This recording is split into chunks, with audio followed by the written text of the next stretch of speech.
welcome in to another episode of the Facemask podcast. John Alsace, Nick Payne. There it is. We like sound effects. I like sound effects. Is that the music back? Like, I don't work in music, but in like old DJ sets, that would be the dude with the pressing the air horn button. Yes. I don't know if it's that. Is that it? Okay, I guess that is like the influence to why I'll just randomly, sometimes sound effects are more effective than words. Hey, sometimes you just need to make noises that don't particularly mean anything. They're just an exclamation of excitement. That's it. That's all. Yeah. That's all it is, and that's all I was doing because I'm excited. It's a reflection of your personality. It's who you are, bro. I get excited about talking about football. Yeah, so. we're gonna do that. We are going to dive right into week 7 of this weird, wacky, wonderful 2020 season. I can't believe it's already week 7. This is what happens. Pretty wild. This is what happens. You wait and you wait and you wait, and then by week 2, it takes off. It's over. And in the majority of leagues, this is the halfway point through the regular season. We've already hit that, and we're moving past it. In week 7, most people have their playoffs start in week 13. Yeah, this is this is officially the second half. We're after week 13. This is what you I guess would consider the stretch run of your regular season. So I mean, we've said it before that we've in past weeks. Now is the time to really evaluate your team. Well, now's the time when you really know what your team is. You know if you're a contender. You know if you're right in the middle there and you need something to just get you over the hump, or you know that you're a team that's selling at this point. So we're just gonna talk a little bit about some of the goings-ons in the league and how they affect your team, and I can't say that we're gonna be helping you figure out. I don't know how many roster decisions are. We're gonna be going over that in a later week's pod. But we got a lot of stuff to get to. There's a lot of things to talk about that still have fantasy implications, and based on what our opinions are, might help mold or develop some ideas that you might want for your team. Moving forward, let's kick things off though. We haven't talked in a week, and I feel like a lot of stuff happened. A lot of stuff happened in the past 24 hours. Yeah, I mean, this is what happens in the NFL. Things happen fast. Things happen quickly. News develops and spreads like wildfire. Starting with the news about free agent wide receiver Antonio Brown. The news broke that his personal conduct suspension is coming to an end. It will officially end week 8, which means he is potentially eligible to play week 9. Now, Brown could still face more discipline from the NFL or maybe even from the team that signs him. But as of week 9, he's technically eligible to play. And there's already a few teams, the Seattle Seahawks being, I think, the headliner, who are interested in Brown and are obviously doing, at the very least, their due diligence right now. Yeah, and I mean, with the name recognition that comes with a guy like Antonio Brown, people are going to be interested. Chances are he's already off your waiver wire. Somebody's already picked him up. Yep, somebody's probably snatched him. But the question is, John, if you're an NFL team, do you show interest? Well, my thing here for fantasy relevance, at least, is twofold. For one, I have serious doubts that even still, Antonio Brown ever plays in the NFL again. Even still, I have serious doubts because. Okay. Bro, I think I'm past that part. From the Raiders to all the craziness. I know. To the Patriots and all the craziness. This guy is such a wild card. We have not seen an NFL player who is this kind of wild card where he could be the most talented guy still in the NFL at 31? Yeah. But 32. He's such a head case that he could just do something that just takes him completely out of the running before he sees the field. Second fold is, even if he signs to a team, the best case scenario looks like the Seahawks. We've seen them go out and sign wide receivers mid-season, and then seen those wide receivers get very minimal play. Because at the heart of it, they are still a run-first team. Even though they're letting Russ cook, they are still a run-first team. It's just they're not running in neutral game situations quite as much, but they're still running the same percentage of run plays as they historically have. And they have two established guys that are working, and working to the point where this is arguably the number one offense in the NFL. So I think they become inarguably the best offense in the NFL if they sign Antonio Brown. Right. And I'm from an NFL, pure NFL perspective, of course, Antonio Brown adds value. But people are going to bring up that one Patriot game he had at the beginning of the season last year, the one game he had before he got suspended, when he had 8 targets for 4 catches, 50 yards and a TD, and he was technically a high-end wide receiver 2 in his first game back as a Patriot playing with Tom Brady on a new team, and I get all that. I don't think Antonio Brown's seeing 8 targets in the Seahawks offense. Oh, I definitely think he does. I think he absolutely does. I think if it's not the Seahawks, it'll be somebody. I think we have not seen the last of Antonio Brown in the NFL, and a lot of it hinges on, to me, if he wants to play, if he wants to do it. If he wants to play, and he proves that he's in shape, which he will be if he wants to play, somebody's going to sign him, and you're not going to be able to take him off of the field, because the last time we saw him, he was still one of the best receivers in the NFL, and I know it's been some time since he has played. But when he played, we're not talking about just another guy. We are talking about the best player at his position for a solid 4 or 5 year stretch, and was essentially on a Hall of Fame pace with the production that he was putting up.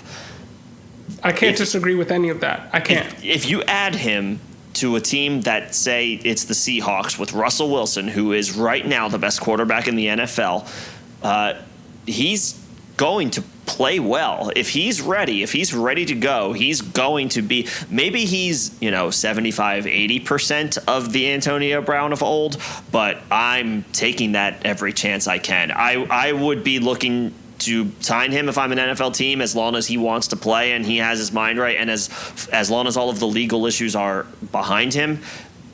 I am very much interested. I would look to make that move if I'm a contender. Even if I'm a semi-contender, you're talking about one of the best players to ever play at the wide receiver position. You are, but you have to remember that this is a guy where the second he feels slighted in the least, he's gone. Right. The second and it's not even that he feels like, it's not even that like a slight actually occurs. In his mind, the second that in his mind someone's not treating him the way that he feels he should be deserved, he's done and he's out and he's acting crazy. And we've seen it in Twitter, in Twitter things. He one day he'll be like, "Oh, blessed, thank you for this opportunity." The next day he'll be like, "I don't want to play anymore." 2 days later he's like, "Oh man, I want to play in the NFL again." It's hot and cold. It's hot and cold. I get it. I get it. Hall of Fame wide receiver, and you have a chance to buy low on him, and he has a chance to go to what is on paper a great situation. Yeah. If perchance he's on your wire and you can snatch him up, go for it. Do it.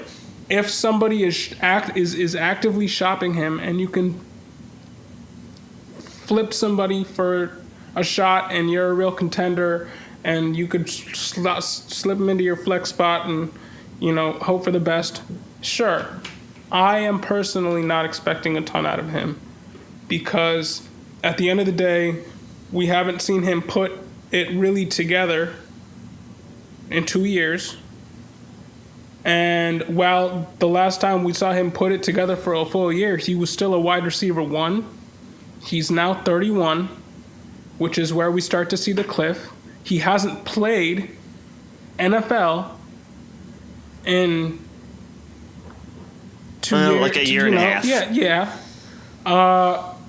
I don't know how he's been approaching his offseason and his suspension. I know that he's been meeting with Deion Sanders and stuff to try to help work on his character. I didn't anticipate talking about Antonio Brown this long. I want to move into other players, but I just, at the end of the day, all the talent in the world could come in and be a wide receiver one again and be the best receiver in the world again. But he also could go the way that we've seen other veteran wide receivers go this year, a la T.Y. Hilton and A.J. Green, and just once they hit that age gap, the age level, they're just not the same, especially with the guy that hasn't played in 2 years. I honestly think he'll be fine. But we have spent a lot of time talking about Antonio Brown.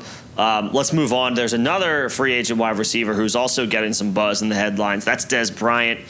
The Baltimore Ravens reportedly are having him in for a workout with interest in signing him to the practice squad, but nothing's been made official yet.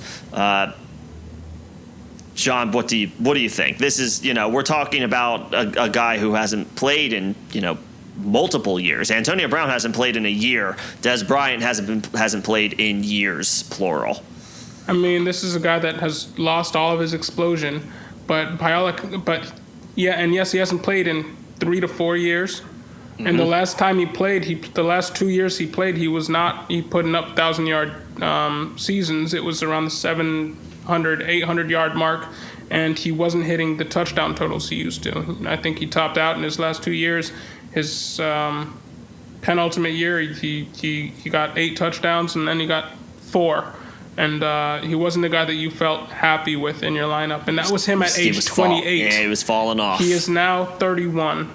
And the rumblings are he's going to get signed by the Ravens, who are the most run-heavy offense in the league. And they can only – Lamar Jackson, for as great as he is, can only support one fantasy-relevant pass catcher. 1.5 maybe if you count what Marquise Brown's done up to this point. I think Dez Bryant comes in and he can be another red zone target, if that. Yeah, contributor. Not a major component of the offense. He can't separate anymore. Nope. I think he'll be a sub-package guy, and you're hoping for a few touchdowns. Kind of like a possession receiver at this point, basically. He's a big body. Yeah, I mean, he could go, he doesn't have the hops anymore. He doesn't have the explosiveness anymore. The speed is not there. I mean, he could get open, I'm sure, against a cover 2, a cover 3, and get you a first down here and there. But I don't think we're talking about anybody who is going to significantly change what the Ravens want to do. I don't think it changes the outlook of anybody on the Ravens as far as fantasy goes. No. I am less confident about Dez than I am about Antonio Brown that Dez actually sees another NFL game.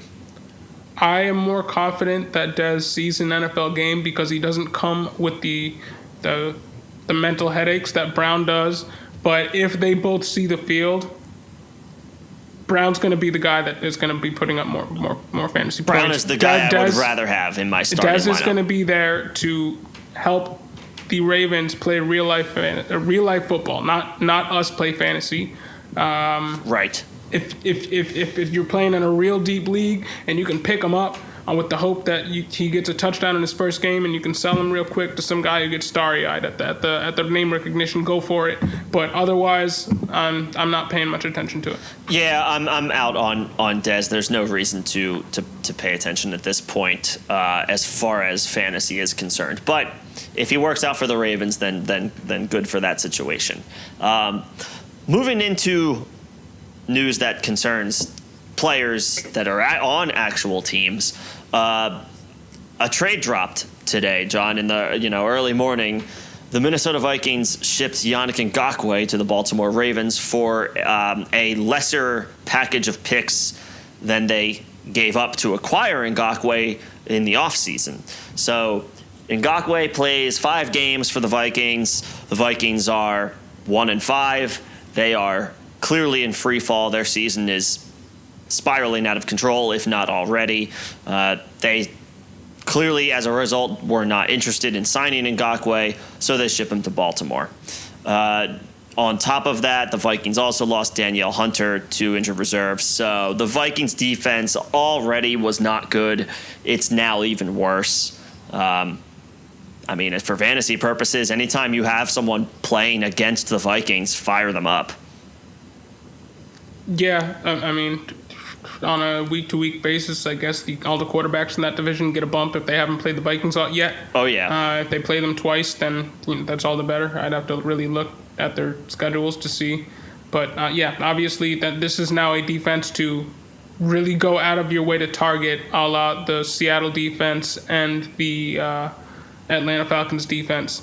But, Nick, I wanted to talk a little bit about how this affects the offense and players that you're going to be playing on a week-to-week basis. What are your first takes here with how the Vikings seem to be approaching the NFL season? They are, I think they're giving up. I think this is them throwing in the proverbial towel. They see their season spiraling out. They see Green Bay is already 4-1, probably, and already has a win in hand against the Vikings. So they're not a good team. Their defense is in shambles. I think they were probably expecting that to be a strength of their team. It's the opposite of that. And maybe most importantly, Kirk Cousins looks terrible. He has not played well. He's putting up some numbers, but that's only as a result of having to play, catch up a lot of the time. But even in neutral game script, Kirk Cousins has not been anywhere close to as good as he was last year. I think Vikings fans, I think I think beat writers, people who follow the team, I think everyone is they're disgruntled at this point with Kirk Cousins. I wouldn't be surprised to see the Vikings truly try to make a play for that number one pick, as I would expect that 2, 3, if not more teams are pivoting to the Trevor Lawrence sweepstakes. Do I think the Vikings will be able to get that number one pick? No. I think they do have enough talent on offense to avert that. As far as fantasy goes, Kirk Cousins will be an interesting week-to-week streamer, but there's most likely going to be better options. I think the big winners are Adam Thielen and Justin Jefferson, just because I expect the Vikings now to be losing a lot of games. Dalvin Cook will be fine. I wasn't too worried about him. Even in negative game script, I would expect him to be catching the ball. So he should remain involved, although it is a little more concerning. It's not the best feeling to have a running back on a bad team because games can get away from them. But Cook is stellar. So, I wouldn't suggest trying to trade him. I would not. It's not at that point. So the offense should be fine because they will have to score out of necessity to offset this atrocious defense. Yeah, I'm really in line with you. They're gonna have to do what Matt Ryan's been doing in Atlanta and throw for 450 yards a game just to stay competitive. Yep, they have to chuck. So this is great for Adam Thielen. This is great for Justin Jefferson. I would say this is great for Irv Smith. Sure. Yeah, absolutely. He has come to life for the past 2 weeks. So yeah, this absolutely helps all pass catchers. And one thing I do want to bring up when we talk about the Vikings, and this does affect other teams, the NFL cap is projected to go down. We've heard rumblings about it going down 25 mil, which would bring it to 175. Right now it stands at 200 mil. And the Vikings are a team, one of the few teams where if it goes down that far, they're going to have to, even with the players that they've already lost, they're going to be over the cap. So we're going to get into talking about some of these teams and that are affected cap-wise by COVID next week.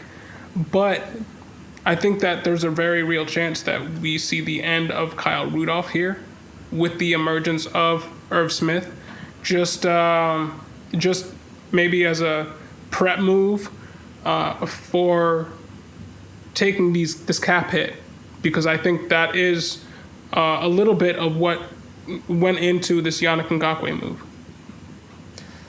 Yeah, there's going to be several teams that have several decisions to make. It's a discussion that definitely looking forward to. Definitely tune in next week where we, take a look at potential implications on the 2021 salary cap. And the Vikings are very much going to be involved in that conversation. But keeping it in 2020, one team is actually, also looking forward to the future. Maybe not necessarily about 2020 anymore, even though maybe they should be. That's the Miami Dolphins. Dolphins are benching the starting quarterback Ryan Fitzpatrick, and they're going to the rookie. Tua Tagovailoa, after the Dolphins' Week 7 bye, is going to get the start against the Los Angeles Rams. The Dolphins are playing well. They've won 2 straight. They are by no means out of it or tanking this year the way that they were last year, and they have a very respectable team. This move comes as a bit of a shock to me anyway. Fitzpatrick has been playing pretty well, not stellar, but not awful, and he's got the team winning games this year. So, I understand Miami wants to get their what they hope to be franchise quarterback on the field as soon as possible. It just seems like an odd time to do it. I think they're seeing other rookie quarterbacks come in and look good. They're seeing Justin Herbert come in and go toe to toe with Pat Mahomes and win, or come close. Came close. And then him go into New Orleans and run up 4 touchdowns on the Saints before they come back and whatever. But I think they're seeing Burrow and he looks promising, and they know, yes, Fitz has been good, and the news was surprising to me too, but we knew this move was coming at some point, and I think they just said, why not do it after the bye? That makes sense in our schedule. Maybe this is something that they had in their minds coming into the season, no matter how Fitz could have been is playing. Could have been. Because they know what Fitz is going to bring you, regardless of if you give him 7 games or 16. At some point, good Fitz turns into bad Fitz, and then bad Fitz loses you games, which doesn't help anybody. It ends up with you being an 8-8 team at best, and that's been shown through history. Right. So Fitz is not going to win you the Super Bowl. Right, and even right now, what are they? They're 800, or they're a 500 team right now, and that's with Fitz playing well. So why not throw Tua in there? He's healthy. That was the only concern with him coming in, and see what he can do. Yeah. They're not tanking. They're not going to be on par with the tank job that is the Jets in their own division. So, yeah, just... No, they're light years ahead of the Jets. Yeah. Yeah. Might as well... Yeah, it makes sense. The Dolphins had been competitive, but that doesn't change the fact that this is still very much probably not the year for them. So, yeah, I mean, hand the keys to the kid. Let's see what he can do. I will say this. In terms of players that I'm and how I'm approaching them moving forward, if I have Gaskins, I'm selling. Because I don't think he's a long-term answer at the position. They have 2 first-round picks, and they have next year, and they have a ton of draft capital next year. They're going to surround Tua with young talent. And I don't think Gaskins is above replacement level. He's just getting all the work at this point. I also think if you're looking at this from a long-term perspective, I think they're gonna surround Tua with more pass catchers. So I don't know how I feel about a Preston Williams. I think Devontae Parker is safe. I think Mike Gesicki is safe. But in the short term, I think this hurts everybody a little bit. Because For you sure. go from a guy that loves to throw it all over the place to a guy that, by all accounts, is more tentative, even when he's playing at 100%, and he's a rookie playing in his first few games in the league. Yeah, this is going to be the official, growing pain part of Tua's career. It's the rookie season. It's when he's going to take his lumps. He'll have good games. He might have some not so good games, and he could totally change the dynamic of that offense all by himself. So yeah, it could change the outlook of some of the players. I think Devontae Parker will be fine. Again, the Dolphins extended him in the offseason. He remains a priority of that offense, and I think he's going to remain a priority for Tua. Tua's going to want to get him the ball. I think the same can be said for Mike Gesicki. He's a little streaky, but as you know, John, all tight ends are. Yeah, and rookie quarterbacks tend to like finding their tight ends. They're big targets that are easy to find, and they take up a lot of space. It's easy to throw. And they have a big target window. For what it's worth, they did go out and they went out and got Adam Shaheen too, who is technically still a younger tight end prospect. Mm-hmm. He's about the same age as Gesicki, so now you're kind of seeing them splitting the work a little bit. But either way, having two good young tight ends there helps Tua. Yeah, Tua might look to throw to both of them. To be honest, I might go out and try to buy Tua if you're in a super flex. Yeah, especially if he runs. Especially if he runs. But by all accounts, he will. Maybe not to the not at a Lamar Jackson level of running, but he will be able to extend the play. If Ryan Fitzpatrick can extend the play, then Tua has the young legs to do it as well. Absolutely. But a lot of the Dolphins right now it's kind of in question, but we'll see what happens. Nick, I have a question for you, and I'm going a little off script. We talked a little bit about what we wanted to talk about this episode, and I just have a question for you. Yeah. And it's about another team in that division that we did touch on just for a sec there. Tank job, the Jets. Tank job. Yeah, they just let go of Le'Veon Bell. Looks like they're going to run Frank Gore into the ground. It looks like Adam Gase is going to keep his job for the whole season because, hey, you're losing. This is the year we want Trevor Lawrence. Why don't we just continue to lose with Gase until the end of the season? Right. Might as well. It seems to be working. The only thing that I would say about that, and Jet's going to Jet, is if you do it now, at least you can get your head coaching search started. But maybe they're already doing that behind the scenes anyway. I wouldn't be surprised if they went out and tried to get Brian Daboll from the Bills, their offensive coordinator. They see him. They've seen him for 3 years now. They've seen him work with Josh Allen and turn him from a raw prospect into what he is now. That's what I'm foreseeing. I wonder if they are just, because it's the Jets, they're scared off of the idea of another within the division hire.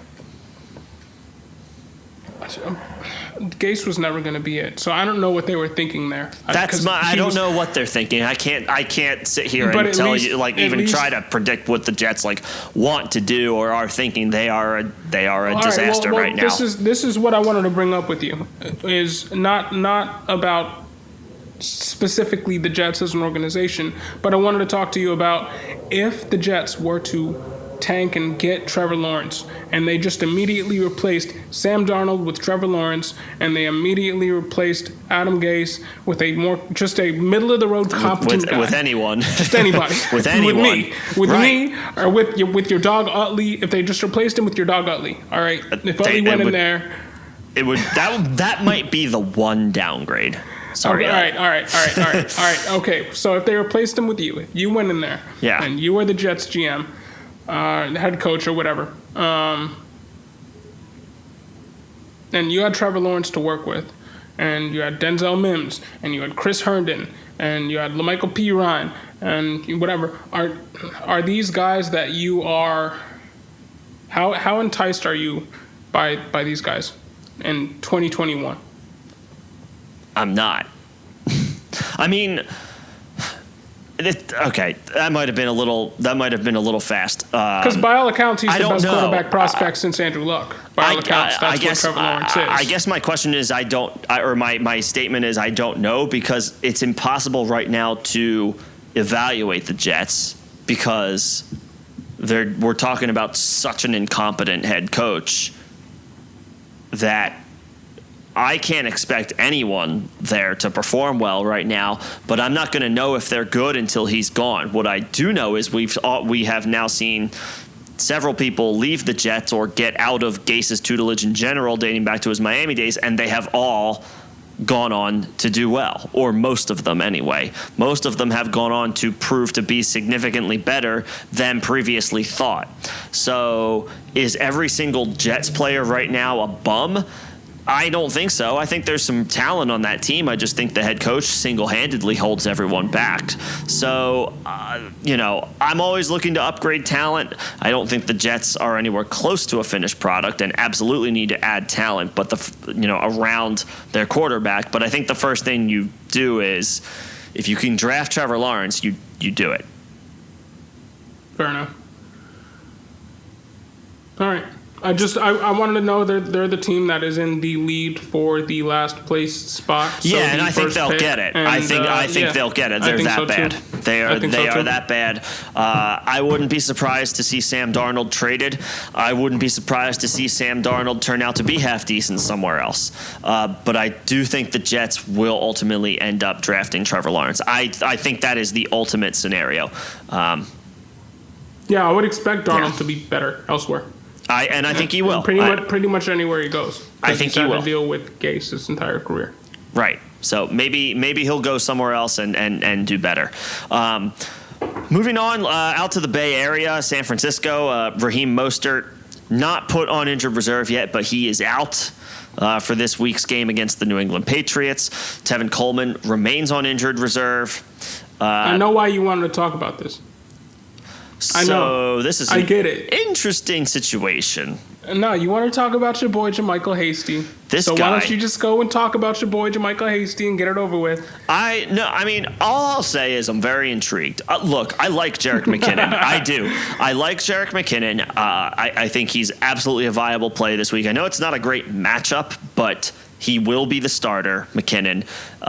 And the 49ers moved the ball last week against a pretty good defense in the Rams. So I would expect the same to happen against a not so great New England Patriots defense. And the team as a whole has not been spectacular. So I think this is a good spot for McKinnon. And if you're desperate, if it's a deeper league, start JaMychal Hasty. He's going to be the change of pace running back 2 for the 49ers. And when the 49ers are humming, when they're working, when things are working for them, the 49ers RB2 has fantasy RB2 upside. So if you need a play, a lot of people are looking at Boston Scott tonight in the Thursday game between the Eagles and the Giants. I would prefer Hasty if I had to choose between the two. Now, normally, I'm not a huge fan of undersized, undrafted free agents who come into the league and everybody's hyped on.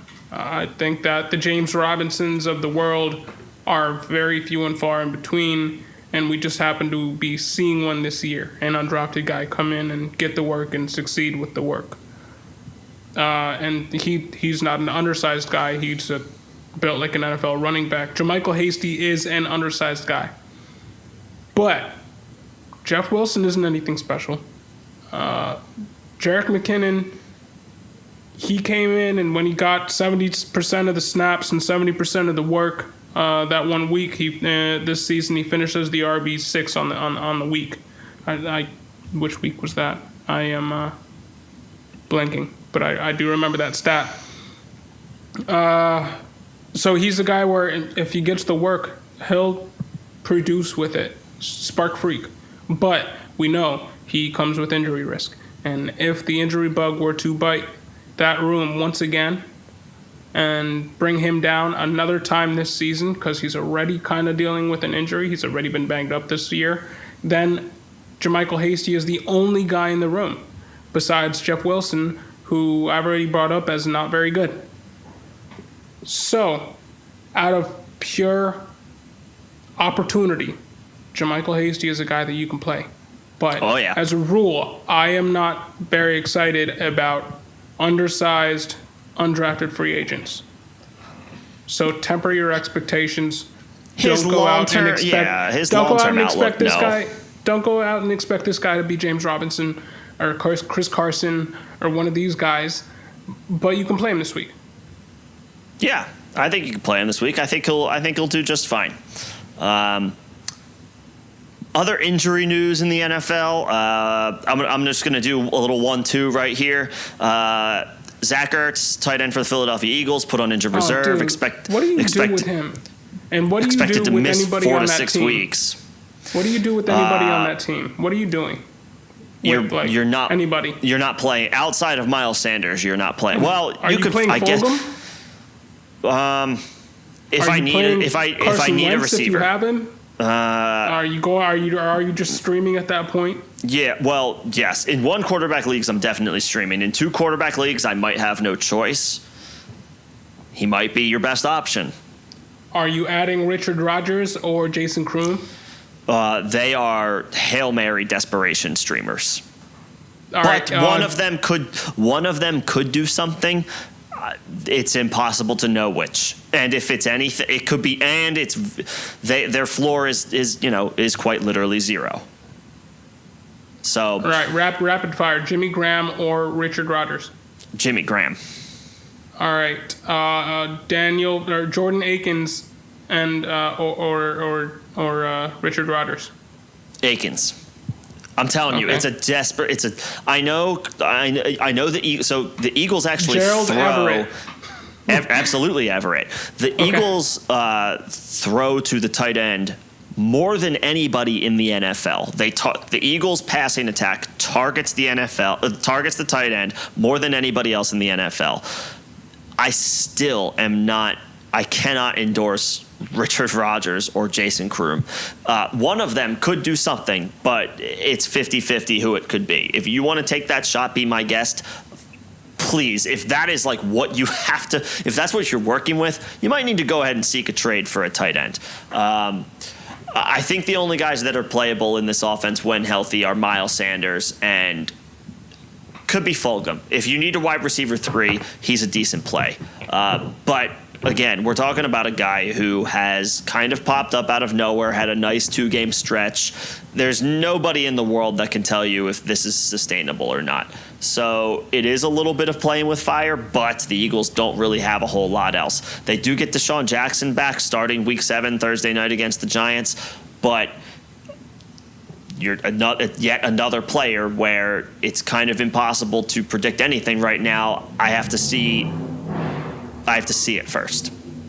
Pretty much from everybody with the Eagles. And now that Ertz is out, even though Ertz has not exactly set the world on fire this year, in fact, he's kind of completely petered out, he at least still opens things up for other players because he still commands attention from the defense. So the fact that he's out, the Giants can key on Fulgham. They can put James Bradbury on him.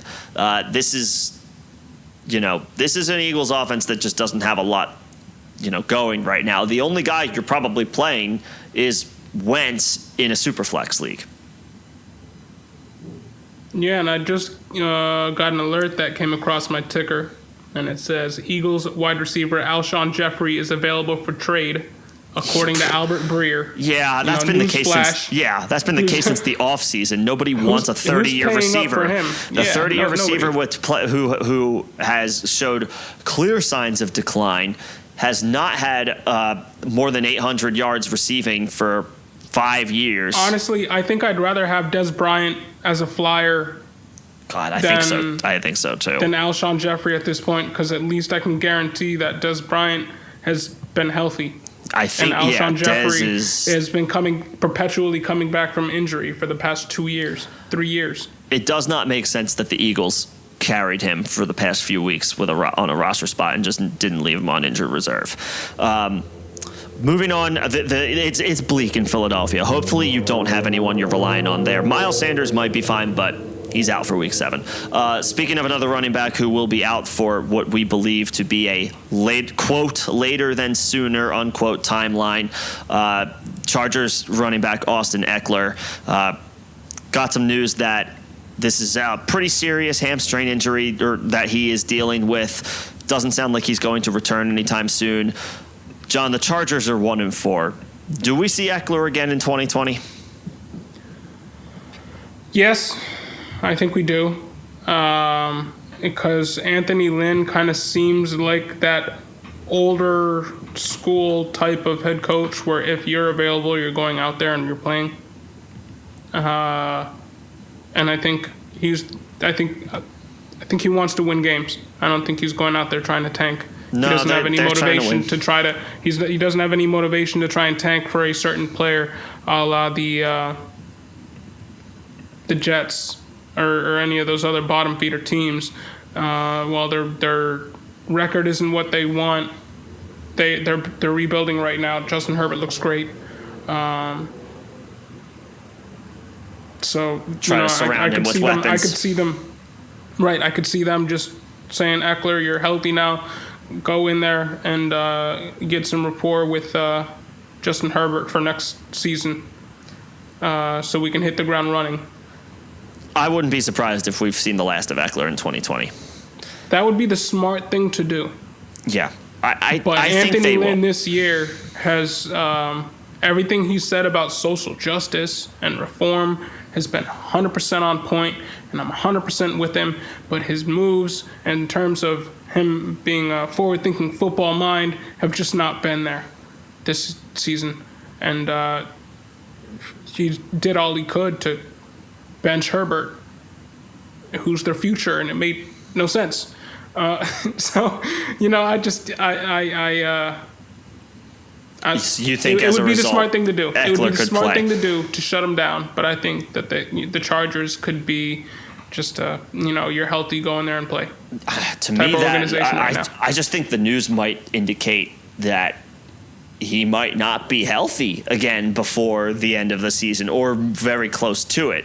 At which point I would think if there's only a couple of games left and they're out of it, as I now expect them to be with their record, they should sit him and make sure he's 100% healthy and not throw him out there in meaningless games that they won't win. If there's any player you probably need to hold out if you expect him to have a future with your offense, it is the running back because injuries are so likely playing that position.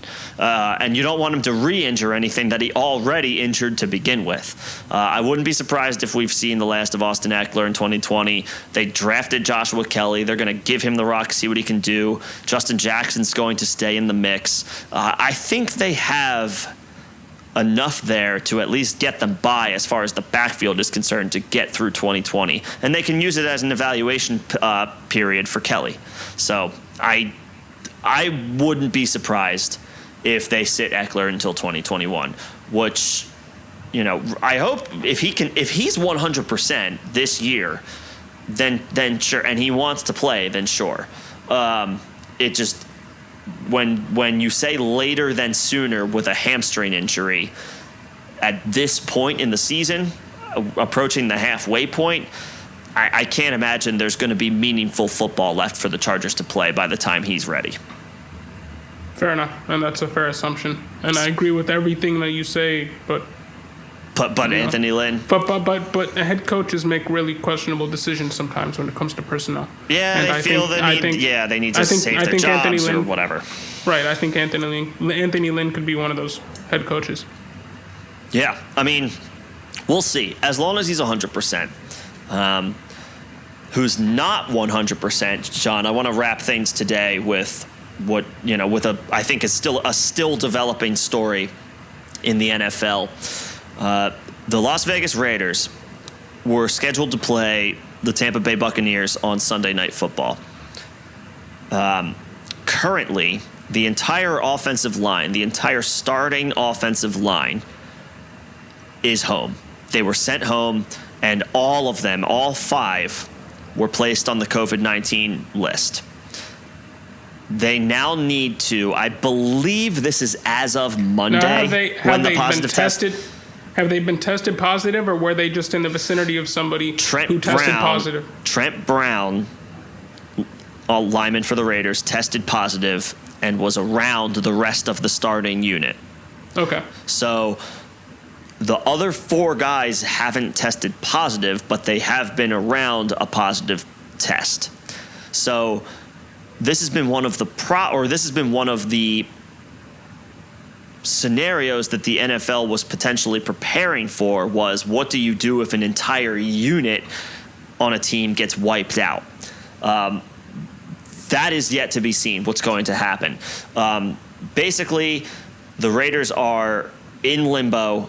They have to wait 5 days, and again, I believe it's as of Monday when Trent Brown tested positive and they sent all of the players home. They need to be clear for 5 days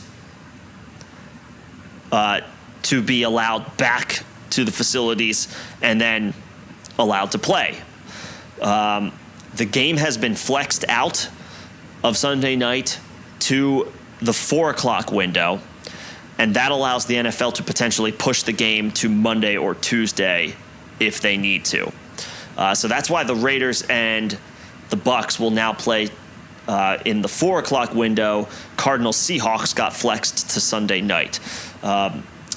We'll see what happens with the Raiders. This is a potentially devastating result to their chances on Sunday if they're missing their entire offensive line. But I would think if most, if not all, of the results come back negative, while the Raiders will then have gone a full week of practice without their starting offensive line, they're still going to play the game. But a lot is still up in the air at this point. It does not bode well for the Raiders' offense, regardless. Yeah, I mean, this is the second time they've had to deal with something COVID-related. Mm-hmm. And, I mean, that's never a good look. They got away from the first one unscathed, but, I mean, this doesn't look good. If you can't play anybody on your starting O-line, that's a problem for everybody on the offense. Everybody. Plays can't develop if you're starting practice squad guys out there. Your playmakers can't run full routes before the you would need to run slants. You got to run slants the entire game. So yeah, I mean, I don't know how this affects Josh Jacobs. This could not be good for. You're still obviously starting Darren Waller. This could help him. Yeah, this could help more Waller. Targets funneled his way. This doesn't help Ruggs because he's not going to be able to get downfield like he did and like he has in the past few games. And look, this on paper is one of the more talented offensive lines in the league. But Josh Jacobs has, if you've seen him, he's gotten negative yards, 15-yard run, negative yards, 10-yard run. So even with this, the O-line being 100% there and being really talented, we haven't seen the best of Josh Jacobs. He's had some boom games, but I think if the starting O-line can't play, or parts of the starting O-line can't play, then I don't think you can sit him. But don't it's going to be rough. Expect a floor game. It's going to be rough. And hope for a touchdown. And, yeah, he's going to be outside of, for the first time this season, he's going to be outside of my top 18 at the position. I don't know if I could put him outside my top 20. Especially against a Bucs defense that is they're not letting anybody run on them at all. Now, I know they lost Vita Vea for the season, but that defensive line still has Ndamukong Suh, still has Jason Pierre-Paul, and still has the sack leader from last year, Shaq Barrett, and they just brought in McClendon, the nose tackle from the Jets, to help replace Vita Vea, and he's a veteran run stuffer. So this is spelling trouble for Josh Jacobs. If you drafted well at running back, that would be my ballsy suggestion of the week, is you might want to look at sitting Josh Jacobs. This could be an ultra floor game. We could be talking 50 yards or less. Could you be talking like a Saquon versus the Steelers earlier in the season game? Yeah, it could. I where mean, he was negative yards. I'm not going to suggest that the Bucs are so successful that they keep pushing the pile back on every single play. And Saquon still did end up getting almost 10, maybe it was like 12 or 13 PPR points in that game. But you're talking about a player who, with all due respect to Josh Jacobs, Saquon Barkley, when healthy, is more explosive. So this could be trouble for Josh Jacobs. At the very least, he will be the bell cow. He will be the guy, and he will catch passes. But this is his. I would, given the not just the opponent but the circumstances with his offensive line, this will probably be his most challenging matchup of the season. Yeah, and yeah, I don't know really what to say, because I have him in a league where I'm trying to win. I've got several shares. You know me, I'm trying to win every goddamn game. We all are. And I have several shares of Josh Jacobs, but it's dicey now. I don't have anybody that I would feel comfortable putting in ahead of him. Well, so there you go. So then you fire him up. Then you leave him in your lineup, and yeah, like you said, you pretty much pray to the fantasy gods for a touchdown.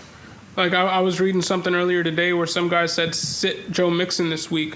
I don't know who you have in your lineup in this season where half of the great running backs coming into the season are injured, where you are in the position to sit Joe Mixon.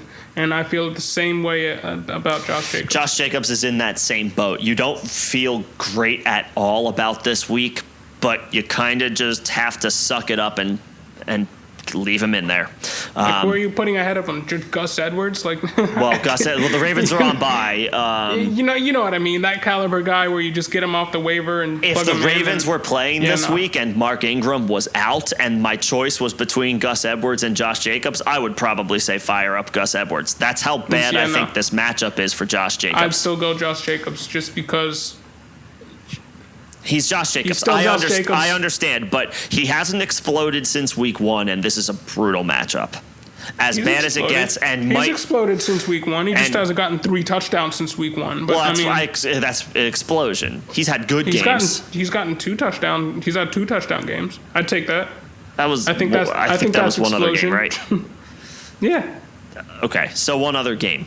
So he's had 2 great games, and there have been a couple of meh performances in there. So, he's not matchup proof, and this is as bad as it gets, especially without his whole starting offensive line. The Raiders, I want to go back to the potential implications of the game itself. Raiders Bucs could get flexed to Monday or Tuesday. Hopefully it does not. We need negative tests for all of the offensive linemen. I'm not sure Trent Brown plays this week because he did in fact test positive. So the Raiders are still likely down at the very least 1 of their starting offensive linemen. Obviously 4 is better than 0, but the results of those tests still to be determined. Just remember, if you play in a league, if the game gets flexed, offer the opportunity for designated backups for this game. Make sure people have the flexibility to get players that play in their lineups. Now, I will say this as the final point on Josh Jacobs. He has Tampa Bay coming up this week. But the next, after that, he has 1 matchup against Indianapolis. Right. But the rest of his matchups are pretty much cakewalk. Okay. So this might be a time where you might buy low after this Tampa Bay game. Should I wait for Jacobs to get 2 fantasy points and then try to see if you'll trade him to me? Exactly. Yeah. Okay. I will plan to ask you on Wednesday Yeah, or we'll, whenever this we'll- game is played. We can review how that trade proposal went next week when we go over our cap casualty pod that we spoke about earlier. Absolutely. But I think that's it, Nick, for Yeah, now. I think we I think covered that's a it. solid amount of NFL news for today that's been going on recently. We'll be back at it Saturday with some start sits for week 7. Start shits for week 7. Tune in then. We'll really dive into lineups a little bit more. Till then, thanks for listening.